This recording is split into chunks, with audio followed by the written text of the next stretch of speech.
ନମସ୍କାର, ମୁଁ ବିମଳା ପଲାଇ ଆପଣମାନଙ୍କୁ ଦୀପୁର ଦୀପାଳି ଚ୍ୟାନେଲକୁ ସ୍ୱାଗତ। ପବିତ୍ର ପଣା ସଂକ୍ରାନ୍ତି ତଥା ଶ୍ରୀରାମ ଭକ୍ତ ହନୁମାନ ଠାକୁରଙ୍କ ଜୟନ୍ତୀ ଅବସରରେ ଏକ କ୍ଷୁଦ୍ର କବିତା ଶୁଣାଇବାକୁ ଯାଉଅଛି। କବିତାଟିର ଶୀର୍ଷକ ହନୁମାନ ଜୟନ୍ତୀ। ଶ୍ରୀରାମ ଭକତ ପ୍ରଭୁ ହନୁମାନ, ଆଜି ତୁମ ଜନ୍ମଦିନ।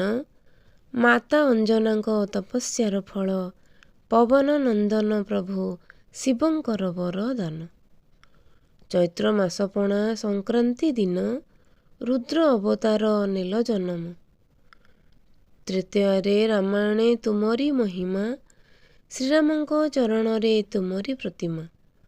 ସମୁଦ୍ର ଲଙ୍ଘିଲ ସୀତା ଠାବ କଲ, ପ୍ରଭୁଙ୍କୁ ବାରତା ଦେଲ। ଭ୍ରାତା ଲକ୍ଷ୍ମଣଙ୍କ ଶକ୍ତି ଭେଦ କାଳେ, ପର୍ବତ ଟେକି ଆଣିଲ। ପାତାଳ ପୁରରୁ ପ୍ରଭୁଙ୍କୁ ଉଦ୍ଧାରି, ମହି ରାବଣ ବଧିଲ। ହୃଦୟ ମନ୍ଦିରେ ପ୍ରଭୁଙ୍କର ସ୍ଥାନ, ଛାତି ଚିରି ଦେଖାଇଲ। ପଣା ସଂକ୍ରାନ୍ତି ଓଡ଼ିଆଙ୍କ ପାଇଁ ବଡ଼ ପର୍ବର ଦିନ। ନବବର୍ଷ ରୂପେ ପାଳିତ ହୋଇ, ଜାଣିଥାନ୍ତି ସର୍ବଜନ। ତୁଳସୀ ଚଉରା ଉପରେ ଆଜି, ବସନ୍ତରା ଠେକି ଝୁଲଇ ସାଜି। ବାଟେ ଘାଟେ ଜଳ ଛତ୍ର ବସଇ, ବାଟୋଇଙ୍କ ତୃଷ୍ଣା ନିବାର ପାଇଁ।